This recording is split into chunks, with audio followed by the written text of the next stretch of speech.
Next topic. Last week, the Spiderverse, Spider-Man Into the Spiderverse trailer. The second trailer finally dropped. The first trailer was a little tease, little tiptoe in the pond. Didn't get much information. Yeah. And now I finally have confirmation that I think we talked about this when the first trailer came out.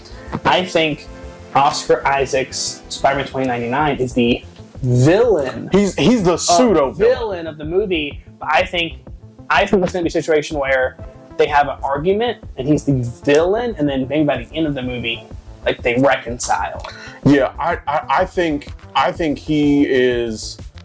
He's the Thanos character almost of the Spider-Verse movie, in that he's trying to do what's right. It might not be the best thing, but he's by no means like trying to like destroy the multiverse or anything like that. Yeah.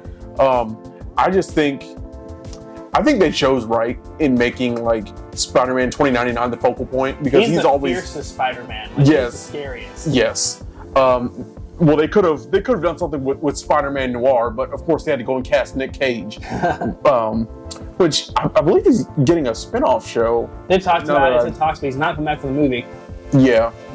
Also, a lot of the original Spider-Man we saw in the first movie aren't coming back. Yeah, because they're replacing him with a lot like what's her name?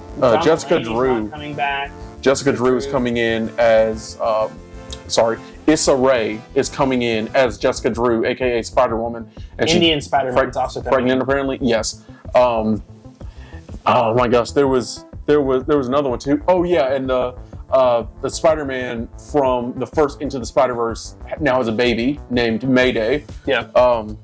But I feel like they're going to expand a lot farther into the Spider-Man lore. Scarlet Spider, which is one of my favorite Spider-Man characters ever. Is that the Ben Reilly one? Yes, the one that's the clone? Yes. Yeah. One of my favorite storylines of all Spider-Man is now coming up. I like the Superior Spider-Man when it was Doc Ock in the body of Spider-Man, but yeah, I feel like they might be oversaturating, in the sense that they aren't introducing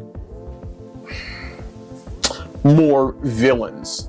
Like you have like one villain per like 20. It's part one. Yes. What I think they're going to do is, I think this movie is going to be Miles fighting the other Spider-Man.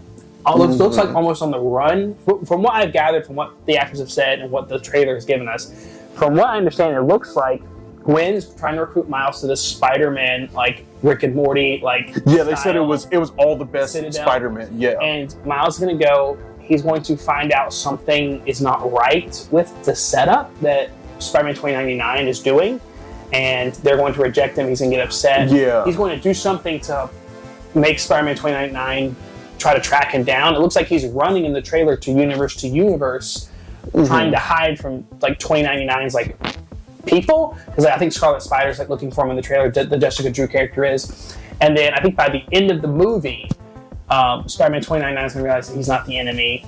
Like, let's forgive and forget. And I think the Spot character from the earlier in the trailer that like seemed goofy, I think is red herring. And I think because we know he's in the second one too, I think he's going to end up being the big bad for the second part to this movie, and they're all going to have to team up to go fight Spot, or maybe like a Sinister Six style villain arc, if that makes sense. That is what I think is going to happen.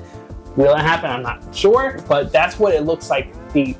I think could be the potential to happen. I just like how they referenced the main continuity. Yes. And I don't have the Funko Pop on my desk right now, but the two Spider-Men pointing at each other. Yes. Oh my gosh, that's a way to market your movie. The fact that they did that joke again. Yes, with like every Spider-Man in the trailer. They did it in the first movie too, which is funny. But like, my gosh, it just makes me laugh every time I see that joke. Yeah. But yeah, let us know what you guys think about the trailer. I think it was a amazing trailer. Got me even more excited than I even was, and I thought that was possible because how well the first movie did and the first trailer looked. But, and I just think the animation has stepped up a bit too. Yeah. And also, I saw the thing. I don't know if you've noticed it as well, but in the first movie, Miles was animated, but before he like got a hang of his spider powers, he was animated at 12 frames per second. And all of the Spider-Man, they were animated at like I believe 24 frames per second, showing like their spider reflexes and how well they've grasped their powers. And then as he progresses through the movie, about the time when do you remember when they invaded Oscorp? Yeah. And or I don't remember if it was Oscorp, but Doc Ock was like chasing them, and Peter was showing him how to properly swing. At that brief moment, he was animated in 24 frames per second, and then when he lost it, it went back to 12. I was like, that's a cool little detail they put in there. That's really interesting. But yeah, moving on to